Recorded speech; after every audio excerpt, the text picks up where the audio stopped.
পশ্চিমবঙ্গ রাজ্য প্রতিবন্ধী সম্মেলনীর কুচবিহার জেলা কমিটির পক্ষ থেকে আজকে আমরা একটু আগেই এডিএমের কাছে ডেপুটেশন দিয়ে আসলাম। তারপরে আমরা সমাজ কল্যাণ দপ্তরে ডেপুটেশন দিয়ে বেরো হলাম।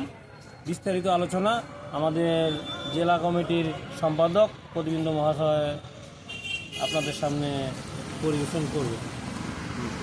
পশ্চিমবঙ্গ রাজ্য প্রতিবন্ধী সম্মেলনী কুচবিহার জেলা কমিটির পক্ষ থেকে আমরা দীর্ঘদিন থেকে বলতে প্রতিবন্ধীরা অপেক্ষিত বঞ্চিত, এই বঞ্চনার বিরুদ্ধে প্রতিবাদ জানিয়ে আমরা কুচবিহার জেলা কমিটির পক্ষ থেকে শুধুমাত্র প্রতিনিধি আকারে আজকে 9 দফা দাবির ভিত্তিতে আমরা এডিএম জেলা পরিষদকেও স্মারকলিপি দিয়েছি এবং এখন জেলা সমাজ কল্যাণ দপ্তরে আমরা স্মারকলিপি প্রদান করলাম এবং খুব সুন্দর আলোচনা হয়েছে। উনি আমাদের সাথে সহমত, যে সমস্যাগুলো আছে সেই সমস্যাগুলো নিয়ে উনি ঊর্ধ্বতন কর্তৃপক্ষের সাথে আলোচনা করবেন এবং যেটা ওনার এখতিয়ারের মধ্যে আছে উনি তা করবেন। আমাদের সমস্যাগুলো ছিল যে গ্রাম পঞ্চায়েত স্তরে আমাদের পরিসংখ্যানগত রেজিস্টার তৈরি করতে হবে, জব কার্ড এবং 100 দিনের কাজে প্রতিবন্ধীদের অগ্রাধিকার দিতে হবে, সুনিশ্চিত করতে হবে। সরকারি আবাস যোজনা দুস্থ প্রতিবন্ধীরা তারা পাচ্ছে না, অথচ যারা ধনী, যারা পাকা বাড়ি তারা পাচ্ছে। যাতে প্রতিবন্ধীরা ঘর পায়, দুস্থ প্রতিবন্ধীরা যাদের ঘর নেই তাদের সার্ভে লিস্টে আনা হয়, সেই বিষয়ে আলোচনা হয়েছে। প্রতিবন্ধীদের বাড়িতে পানীয় জল, টয়লেট ইত্যাদি ব্যবস্থা আজকে নির্মল গ্রাম ঘোষণা হচ্ছে, অথচ প্রতিবন্ধীর বাড়িতে টয়লেটের ব্যবস্থা নেই। প্রতিবন্ধীকে হামাগুড়ি দিয়ে রাস্তার ধারে আজকের জমানায় যদি গিয়ে টয়লেট করতে হয়, এর তো লজ্জার বিষয় আর কিছু নেই।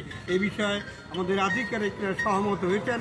সারা দেশের সাথে সামঞ্জস্য রেখে প্রতিবন্ধী পরিচয়পত্র আইডিইউডি কার্ড দ্রুত তার সাথে দেওয়ার ব্যবস্থা করতে হবে।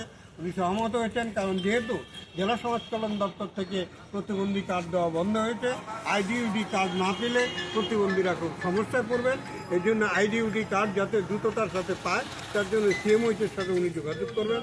এছাড়া অন্তর্দয় যোজনা এবং প্রতিবন্ধীদের ভাতা, যেটা অন্যান্য রাজ্যে 3000 5000 টাকা ভাতা পাচ্ছে, আমরা পশ্চিমবঙ্গে মাত্র প্রতিবন্ধীরা 1000 টাকা ভাতা পাচ্ছি। এর বিরুদ্ধে আমরা তীব্র প্রতিবাদ জানাচ্ছি। আমরা দাবি রাখছি যে অন্যান্য রাজ্যের সাথে সামঞ্জস্য রেখে প্রতিবন্ধীদের ভাতা বৃদ্ধি করা হোক। আমাদের 3 ডিসেম্বর বিশ্ব প্রতিবন্ধী দিবস উপলক্ষে কুচবিহার থেকে 2 শতাধিক প্রতিবন্ধী রানী রাসমণি রোডে কেন্দ্রীয় সমাবেশে অংশগ্রহণ করবেন এবং সেখানে অবস্থান আন্দোলনের মধ্য দিয়ে নবান্নে গণডেপুটেশন দেওয়ার ব্যবস্থা করা হবে। তার আগে আমরা জেলা প্রশাসনকে আমাদের স্মারকলিপি প্রদান করলাম এবং স্মারকলিপি প্রদানের ক্ষেত্রে যেটা সৌহার্দ্যপূর্ণ আলোচনা হয়েছে, আমরা এই আলোচনায় সন্তুষ্ট।